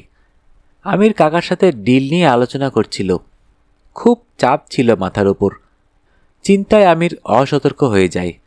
কাকির ঘরেই কাকার সাথে নারী পাচারের বিষয়ে কথা হচ্ছিল, আর কাকিও সব শুনে ফেলেন। তিনি খুব কাঁদেন, রাগে আমিরকে অনেকগুলো থাপ্পড় দেন। আমির কিচ্ছু বলেনি, চুপচাপ থাপ্পড় খেয়েছে। কাকি আমিরকে নিষেধ করেন আমির আর যেন আম্মা না ডাকে, আর যেন দেখা না করে। আমির কাকিকে সামলানোর অনেক চেষ্টা করেছে, পারেনি।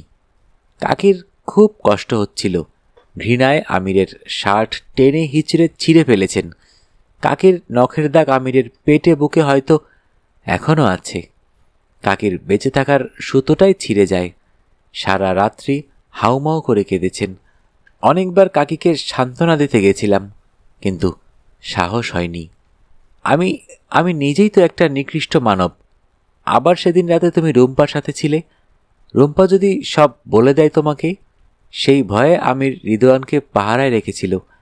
লতিফাকে দিয়ে খাবারে ঔষধ মিশিয়ে দিয়েছিল যাতে রুম্পা ঘুমিয়ে পড়ে। আমির অনেক ছলচাতুরি করেছে, তুমি যাতে কিচ্ছু জানতে না পারো। আমার আর রুম্পাকে তুমি নতুন জীবন পেতে সহযোগিতা করেছ, তাই তোমাকে আমাদের গল্পটাও বলতে চাই। জানি না আর কতদিন বাঁচব। পালিয়ে এসেছি। আমিরের হাত অনেক লম্বা, ওর আমাকে খুঁজে পেতে সময় লাগবে না। বরং অবাক হচ্ছি এতদিনেও আমির আমাকে খুঁজে পায়নি কেন। রুম্পাকে আমার জন্য কাকা পছন্দ করেছিলেন। বিয়ের প্রথম দিনই বুঝতে পারি রুম্পা সহজ সোজা একটা মেয়ে। রুম্পার সঙ্গ ছিল অনেক শান্তির। কখন যে ভালোবেসে ফেলি বুঝিনি। বিয়ের মাস কয়েক পর বৈশাখ মাসে আমি পাতাল ঘরে ছিলাম। আমার সামনে নগ্ন মেয়ে ছিল। তখন পাতাল ঘরের চারপাশ এত নিরাপত্তা ছিল না। হুট করে দেখি রুম্পা চলে এসেছে। তার পরের দিনগুলো বিষাক্ত হয়ে ওঠে। রুম্পাকে রিদওয়ান মারে, আব্বা মারে, কাকা মারে। আমি চুপচাপ মেনে নিই, কিন্তু খুব কষ্ট হতো। নিজের সাথে যুদ্ধ করেছি, নিজের প্রতি ঘৃণা হতো। স্বামী হিসেবে নিজেকে ব্যর্থ রাখত। রিদওয়ান আমার অজান্তে আমার ভালোবাসার বউকে ধর্ষণ করে। এই খবর ধর্ষণের 1 সপ্তাহ পর শুনেছি। কিন্তু আমি এমনই কাপুরুষ যে রিদওয়ানকে মারতে গিয়ে উল্টো মার খেয়ে চুপ হয়ে গিয়েছি। রুম্পা তেজি মেয়ে ছিল। ও রাগে বারবার বলেছে পুলিশের কাছে যাবে, সব বলে দিবে। তাই রুম্পাকে মারার পরিকল্পনা করা হয়। আমি রুম্পার সাথে লুকিয়ে দেখা করি, ওর পায়ে ধরে ক্ষমা চাই, আর বলি পাগলের ভান ধরে থাকতে। আমি মাঝে মাঝে দেখা করব। রুম্পা তেজি হলেও মৃত্যুকে ভয় পেতে খুব। পাগলের ভান ধরে থাকলে বাঁচতে পারবে, এই কথা শুনে খুব কাঁদে, আর তাই করে। সে যে এই সুন্দর পৃথিবীতে বাঁচতে চায়। রুম্পার চিৎকার চেঁচামেচি শুনে আব্বা কাকা ধরে নেয় রুম্পার মাথা ঠিক নেই। তবে আমিরের দৃষ্টি ঈগলের মতো। প্রথম দেখাতেই বুঝতে পারে রুম্পা পাগল নয়, মানসিক ভারসাম্যও হারায়নি। তাও কেন যেন কাউকে কিছু বলেনি। রুম্পা কিন্তু তখনও জানত না আমির এই কাজে যুক্ত আছে। আমির আর রুম্পার সম্পর্ক ভাই বোনের মতো ছিল। আমির পরিবারের সাথে সবসময় সহজ সরল থেকেছে, একদম সাধারণ একটা মানুষের মতো। শুরু হয় রুম্পার বন্দি জীবন আর আমার নিঃসঙ্গ রাত। একটা দিনও শান্তিতে ঘুমাতে পারেনি। কাপুরুষ শব্দটা সর্বক্ষণ খুঁড়ে খুঁড়ে খেয়েছে। মাঝে মাঝে লুকিয়ে দেখা করেছি। বুঝতে পেরেছি রুম্পাকে আমি খুব ভালোবাসি। আব্বা, চাচা আর ছোট ভাই আমির এই 3 জনের ভয়ে এক পাও বাড়ানোর সাহস পায়নি। একজন লোক আমাদের দল ছেড়ে পালিয়েছিল, বিনিময়ে তার নির্মম মৃত্যু হয়েছে। সে ভারত চলে গিয়েছিল, তাও আমির ধরে ফেলেছে। বলতো পদ্মজা, এমন ঘটনা জানার পর আমার মতো কাপুরুষ আর কী বা করত? ধিক্কার আমার নিজের জীবনকে। আমাকে তো কুকুরের খাবার হওয়া উচিত। রুম্পাকে তুমি ঢাকা নিয়ে যেতে চেয়েছিলে, তাই আমির বাবলুকে আদেশ করে রুম্পাকে খুন করতে। আমি এই খবর পেয়ে পালানোর কথা ভাবি। পথে বাবলু আটক করে, তখন তুমি ফেরেশতার মতো হাজির হও। এই ঋণ শোধের উপায় আমার জানা নেই। আর কি বলবো আমি? এখন সিদ্ধান্ত তোমার, তুমি কি করবে। আমি তো সব জানিয়ে দিয়েছি, কিছু কথা না জানালেই নয়। আমির আমার কাছে সবসময় স্বচ্ছ ছিল, কিন্তু তুমি আসার পর আমি তাকে চিনতে পারি না। যখন তোমাদের বিয়ে হয় ভেবে নিয়েছিলাম কয়দিন পর তোমার লাশও দেখতে হবে, কিন্তু সেটা হয়নি। উল্টো আমির পাল্টে যায়। চারিদিকে কঠোর নিরাপত্তা দেয়া হয়। গ্রাম থেকে ঢাকা ফিরেই সুন্দরী দুই মেয়েকে সঙ্গ দেওয়ার কথা ছিল। এই দুই মেয়েকে হাতের মুঠোয় আনতে আমির সবচেয়ে বেশি সময় লেগেছে। সুযোগ পেয়েও আমির তাদের কাছে টানতে পারেনি। বছরখানেকে বুঝে যাই আমির সত্যি তোমাকে ভালোবেসেছে। কোনো মেয়ের শরীর আর টানেনি আমিরকে। এ নিয়ে আব্বা কাকার মাঝে অনেক কথা হয়েছে। আমি যদি সব ছেড়ে দেয়, আমার মনের কোণে আশা জাগে আমির এবার আমার মতো অনুভব করবে। এই কালো জগৎকে তার কালোই লাগবে। আমি নিজ চোখে দেখেছি আমিরকে তোমার জন্য ছটফট করতে। তোমার অসুখ হলে সব কিছু ভুলে যেত। তোমার চিন্তায় এক জায়গায় স্থির থাকতে পারত না। এমনকি ঢাকার বাড়িসহ আমাদের বাড়িটাও তোমার নামে করে দিয়েছে। আমিরের যত সম্পদ আছে সব তোমার নামে করা। আমিরের কিন্তু নিজস্ব বলতে কিচ্ছু নেই, সে নিঃস্ব। এই খবর রিদওয়ান বা আব্বা কাকা কেউ জানে না, কোনো কাকপক্ষীও জানে না। চট্টগ্রাম সমুদ্রের কাছে তোমার জন্য একটা বাংলো বাড়ি বানাচ্ছে। বাড়ি বানানোর টাকা 31টা মেয়ে পাচার করার বিনিময়ে অগ্রিম নিয়েছিল। এখন সেই চাপ মাথায় নিয়ে ঘুরছে। হাতে সময় কম, কিন্তু মেয়ে পাওয়া যাচ্ছে না। আমার জানা মতে তুমি ধার্মিক ও পবিত্র একটা মেয়ে। তুমি এত কিছু জানার পর আমিরকে মেনে নিতে পারবে না। তুমি এত কিছু জানার পর আমিরকে মেনে নিতে পারবে না। তোমার বিবেক তোমাকে সঠিক পথ দেখাবে। আমি যা জানি সব বলেছি। আমির তোমাকে ভালোবাসে, এই কথাটা কঠিন সত্য।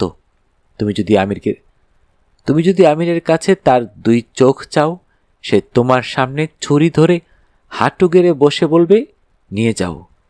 6 বছরে আমিরের যে রূপ, তোমার প্রতি যে টান আমি দেখেছি, তা থেকে আমার এটাই মনে হয় আমির তোমাকে অন্ধের মতো ভালোবাসে। এমন মানুষের মনে এত ভালোবাসা দেওয়ার কোনো উদ্দেশ্য হয়তো সৃষ্টিকর্তার আছে। শুনেছি সৃষ্টিকর্তার সব সৃষ্টি কোনো উদ্দেশ্য করা। এখন সবটা তোমার সিদ্ধান্ত। আমি এইটুকুও মিথ্যে বলিনি। তুমি বুদ্ধিমতী, একটু চোখ কান খোলা রাখলেই বুঝতে পারবে। যে পদক্ষেপই নাও না কেন, সাবধান থেকো। আমিরের চোখ ফাঁকি দিয়ে একটা পক্ষীও উড়ে যেতে পারে না। রুম্পা তোমাকে ভালোবাসা জানিয়েছে। কখনো সুযোগ মিললে আমাদের আবার দেখা হবে। আমার মৃত্যু যে কোনো সময় হয়ে যেতে পারে। রুম্পাকে যদি আবার ওই বাড়িতে নেওয়া হয়, তুমি দেখে রেখো আল্লাহ তোমার সাথে আছেন। আমার জন্য দোয়া করো, আল্লাহ আমার শাস্তি যেন রুম্পাকে না দেন, আমাকেই যেন দেন, আর আমাকে ক্ষমা করে দেন। আমি অনুতপ্ত। এত বড় চিঠি লিখে অভ্যেস নেই। ভুল হলে ক্ষমা করো। ভালো থেকো বোন। ইতি আলমগীর।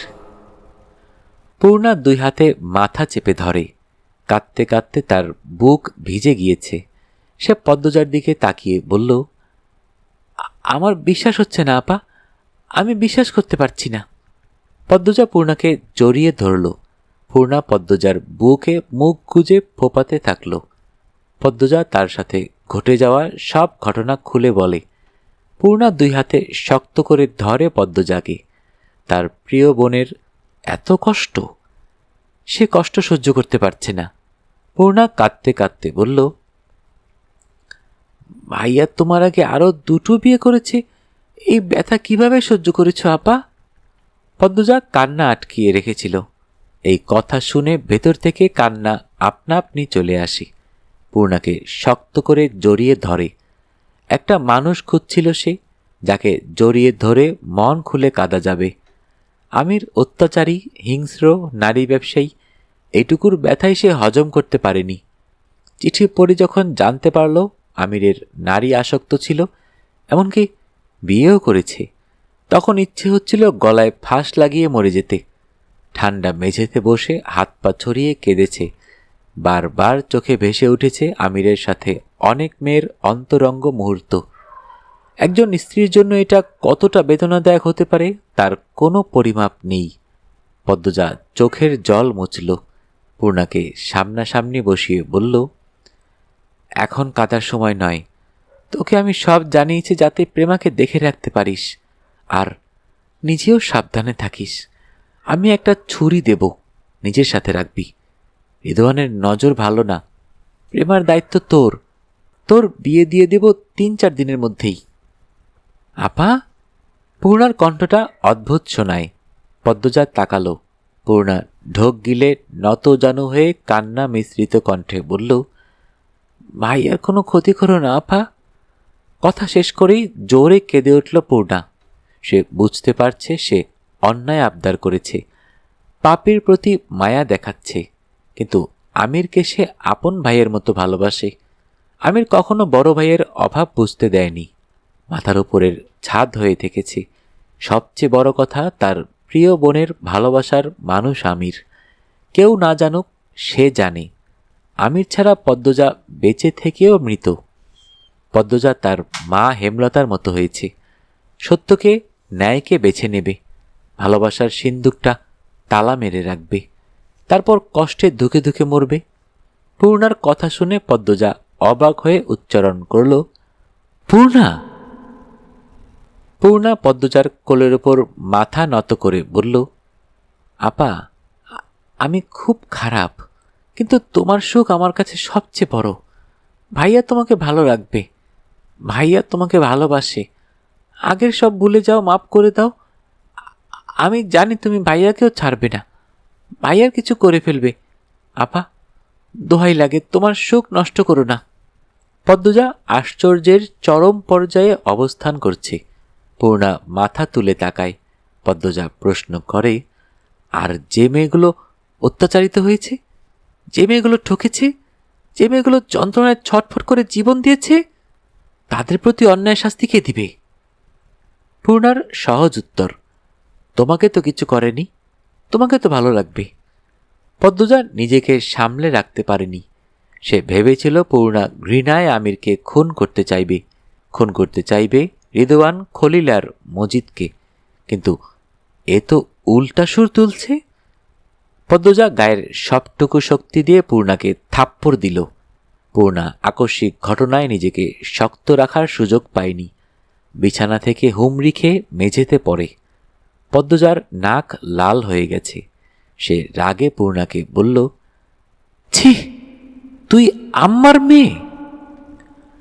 পূর্ণা উত্তরে কিছু বলল না। সে ঝরঝর করে কাঁদতে থাকল।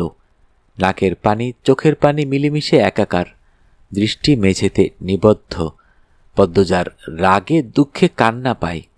বেসামাল ঘূর্ণিপাকে সে আটকে পড়েছে। প্রতিটি নিঃশ্বাস হয়ে উঠেছে বিষাক্ত। কেউ নেই পাশে দাঁড়ানোর মতো। কেউ মাথা ছুঁয়ে দিয়ে বলে না, পাশে আছি, মন যাচাই করো। পদ্মজার ভেতরের ঝড়ের তাণ্ডব কেউ টের পাচ্ছে না। সবাই তার বিরুদ্ধে, সবাই। পদ্মজা চিঠি ও খাম নিয়ে ঘর থেকে বেরিয়ে যায়। পূর্ণা মৃদু আর্তনাদ করল। সে কিছুতেই চিঠির লেখাগুলো আর পদ্মজার মুখে উচ্চারিত শব্দগুলো বিশ্বাস করতে পারছে না। তার কাছে ভাইয়া নামক শব্দটির মানে আমির। তাৎক্ষণিক চোখের সামনে ভেসে ওঠে একটা হাসি খুশি মুখ। আমিরের যে স্নেহ ভালোবাসা এতদিন তার উপর চুইয়ে চুইয়ে পড়েছে, সেই ভালোবাসায় খাত থাকতে পারে না। পূর্ণা দেয়ালে হাতের ভর দিয়ে উঠে দাঁড়ালো। শরীরটা কেমন করছে, হাজারটা সূচ যেন বুকের ভেতরটা খোঁচাচ্ছে। সে তার আপার চোখে মুখে দেখেছে সীমাহীন কষ্ট। পূর্ণা দুই হাতে কপালের দুই পাশ চেপে ধরে পায়চারি করতে করতে বিড়বিড় করে, তুমি তুমি গতকাল রাতে এই জন্যে কাঁদছিলে আপা? ভাইয়ের ভালোবাসার অভাব তোমাকে ছাই করে দিচ্ছে। তুমি পুড়ে যাচ্ছ তুমি। পূর্ণা বিছানায় বসল। সে অস্থির হয়ে আছে। জানালায় চোখ পড়তেই সে সেখানে গিয়ে দাঁড়ালো। চোখের সামনে দৃশ্যমান হয় বড় বড় গাছ। তারা মাথা উঁচু করে দাঁড়িয়ে আছে। না জানি কত মেয়ের কুরবানির সাক্ষী এই গাছেরা। পূর্ণা জানালার গ্রিলে কপাল ঠেকিয়ে চোখ বুজে। গাল বেয়ে টুপ করে জল গড়িয়ে পড়ে মেঝেতে।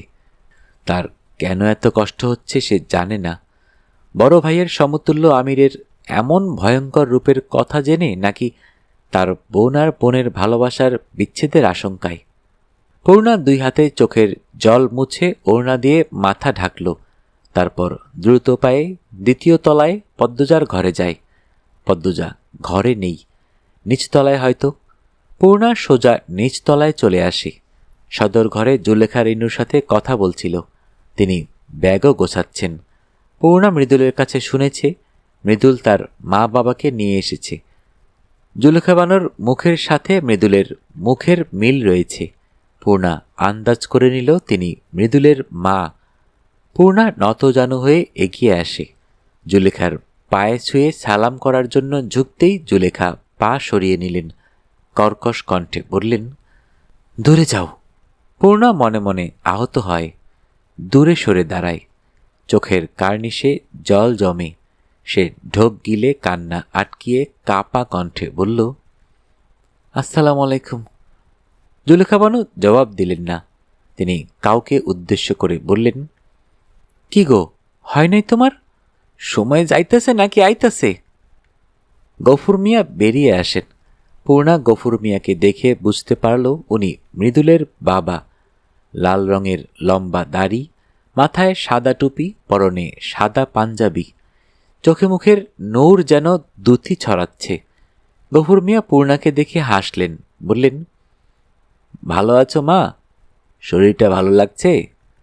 গফুর মিয়ার প্রশ্ন দুটো পূর্ণার শরীরকে চাঙা করে তুলল। সে মৃদু হেসে বলল, ভালো আছি। আপনি ভালো আছেন? আছি, বুড়ো মানুষ। গফুর মিয়া কথা শেষ করতে পারলেন না। জুলেখা বানু বাজখাই কণ্ঠে বললেন, এখন তোমার গপ করার সময় না, টেন্ডা সাইরা দিলে বুঝবা। পদ্মজা রান্নাঘর থেকে বেরিয়ে আসে। শাড়ির আঁচল দিয়ে মাথার চুল ঢেকে জুলেখা বানুকে বলল, গতকালই তো আসলেন, আজই চলে যাবেন?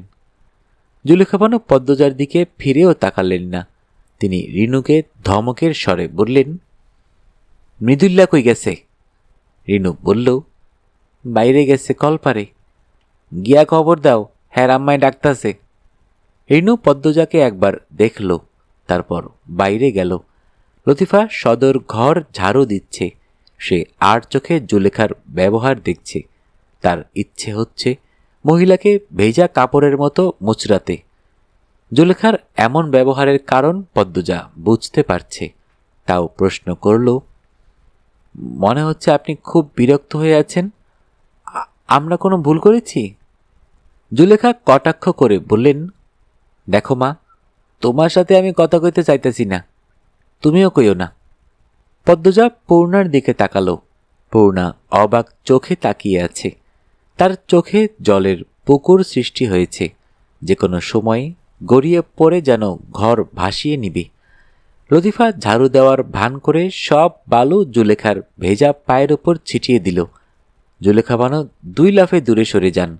চোখ বড় বড় করে লতিফাকে বললেন, এই সিরি, চোখে দেখো না কেমনে কামটা বাড়াইছে, এখন আবার পাও ধুইতে হইব। লতিফা অপরাধীর মতো মাথা নিচু করে বলল, মাফ করেন খালাম্মা। মৃদুল সদর ঘরে প্রবেশ করার আগে পূর্ণার মুখ দেখল। পূর্ণাকে দেখেই ঠোঁটের কোণে হাসি ফুটে ওঠে। সে পূর্ণাকে উদ্দেশ্য করে বলল, পূর্ণা, এখন কেমন লাগতাছে? পূর্ণা গুমোট কণ্ঠে জবাব দিল, ভালো। মৃদুল বলল, লিখন ভাইয়ের খবর নিয়ে আইছি।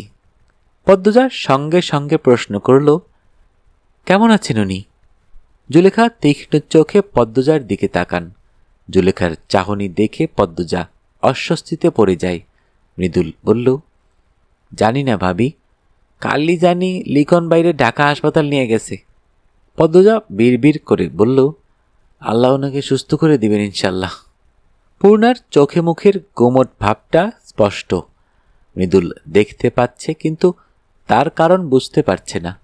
জুলেখা বানু আদেশের স্বরে মৃদুলকে বললেন, তোর যে কাপড়টি বাইর করছিলি ব্যাগে ঢুকাইছি, এখন এই জুতাটি খুললে তোর জুতাটি পায়ে লাগা। মৃদুলের কপালে ভাঁজ সৃষ্টি হয়।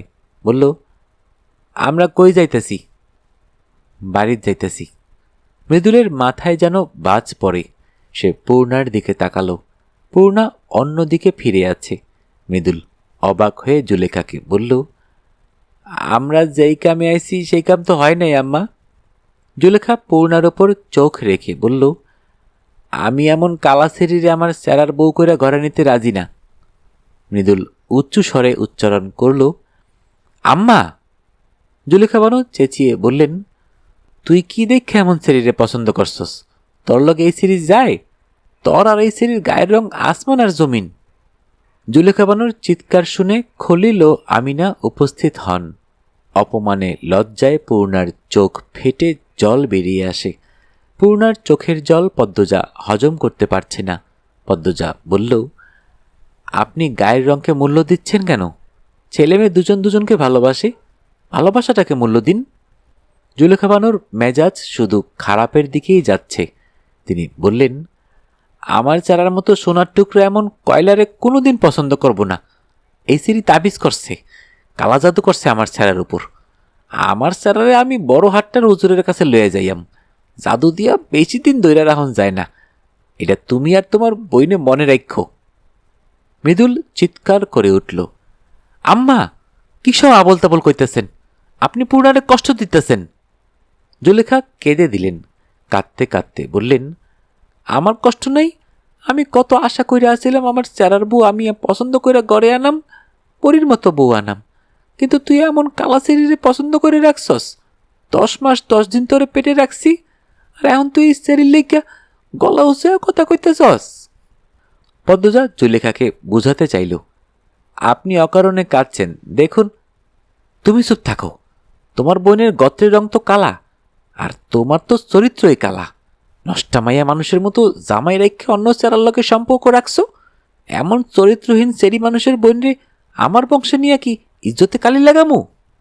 পূর্ণার তেরা রগটা সক্রিয় হয়ে ওঠে। সে জুলেখার সামনে এসে আঙ্গুল শাসিয়ে বলল, আমি সব সহ্য করব, কিন্তু আমার আপাকে কিছু বললে আমি সহ্য করব না। পূর্ণার আঙ্গুল শাসিয়ে কথা বলাটা জুলেখা হজম করতে পারলেন না। কত বড় সাহস! মিয়া বংশের বড় বুকে শাসিয়ে কথা বলছে। জুলেখা তেলে বেগুনে জ্বলে উঠে বললেন, কইলচাটা বেশি বড়? এই সেরি, কারে আঙ্গুল দেখাইতেছ তুমি?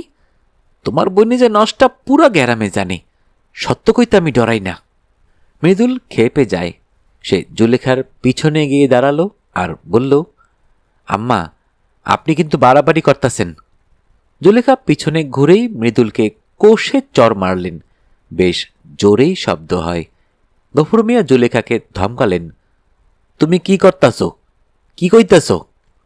জুলেখা বানু গফুর মিয়ার উদ্দেশ্য করে বললেন, জুলেখা বানু গফুর মিয়াকে উদ্দেশ্য করে বললেন, কিয়ামত নাইম্মা এলো এমন নষ্টার কালী বইনরে আমার ঘরের জিও করতাম না। পূর্ণার শিরায় শিরায় ক্রোধ ছড়িয়ে পড়ে। সে টেবিলে এক হাত রেখে কিরমির করে বলল, আরেকবার নষ্টা কথা উচ্চারণ করলে আমি আপনার জিভ পুড়িয়ে দিব। উপস্থিত সবাই পূর্ণার দিকে চমকে তাকায়। মৃদুলও অবাক হয়। পদ্মজা পূর্ণার এক হাত টেনে ধরে, কিন্তু পূর্ণাকে নাড়ানো যায় না। সে বড় বড় চোখ করে জুলেখার দিকে তাকিয়ে আছে। জুলেখা রাগে বিস্ময় কিং কর্তব্য বিমূঢ় হয়ে যায়। তিনি ক্রোধের ভার নিতে পারছেন না। টেবিলে জোরে জোরে 3টা থাপ্পড় দিয়ে 3বার বললেন, নষ্টার বইন, নষ্টার বইন, নষ্টার বইন। কেউ কিছু বুঝে ওঠার পূর্বে পূর্ণার টেবিলের ওপর থাকা জগ হাতে তুলে নিল। তারপর জগের সবটুকু পানি জুলেখার মুখের ওপর ছুঁড়ে মারল। আকস্মিক ঘটনায় সবার চোখ মার্বেলের মতো হয়ে যায়। সাথে সাথে পদ্মজা পূর্ণাকে বিরতিহীনভাবে থাপড়ানো শুরু করল। পূর্ণা 2 হাতে নিজেকে রক্ষা করার চেষ্টা করে। রাগে দুঃখে সে কাঁদছে। পদ্মজার চোখ ভর্তি জল। সে পূর্ণাকে বলল, এটা কি করলি তুই? তোকে এই শিক্ষা দিয়েছি, আর কত চালাবি আমাকে? লতিফা পূর্ণাকে বাঁচাতে দৌড়ে আসে। জুলেখা বিস্ফোরিত নয়নে তাকিয়ে আছেন। অপমানে তার আত্মহত্যা করতে ইচ্ছে হচ্ছে। তিনি মৃদুলের দিকে তাকালেন। মৃদুলের চোখে মুখে অসহায়ত্ব প্রকাশ পাচ্ছে। তার অনুভূতিগুলো থমকে গেছে। জুলেখার চোখে জল চিকচিক করছে। তিনি চোখের জল মুছে বললেন, থাক এখানে, বাড়ি ফিরে আমার কবর দেখবি তুই। মৃদুল তার মাকে খুব ভালোবাসে। জুলেখার চোখের জল তার হৃৎপিণ্ডকে জ্বালিয়ে দেয়। জুলেখা ব্যাগ হাতে নিয়ে বেরিয়ে যান। পিছন পিছন গফুর মিয়াও গেলেন। মৃদুল পূর্ণাকে উদ্দেশ্য করে বলল, ভালো করলে না। পূর্ণাকে লতিফা জড়িয়ে ধরে রেখেছে। সেই অবস্থায় পূর্ণা হুঙ্কার ছাড়ে, বেশ করেছি, আমার বোন আমার মা, আমার মাকে আপনার মা গালি দিয়েছে।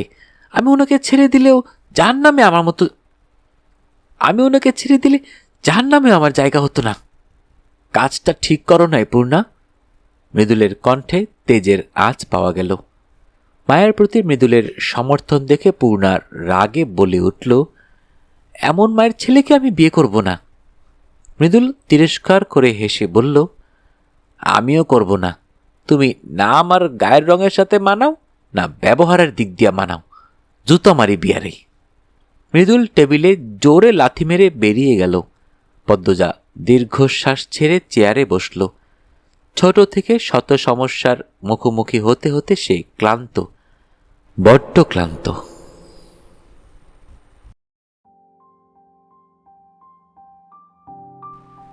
শুনতে শুনতে শেষ হয়ে গেল আমাদের আজকের গল্প।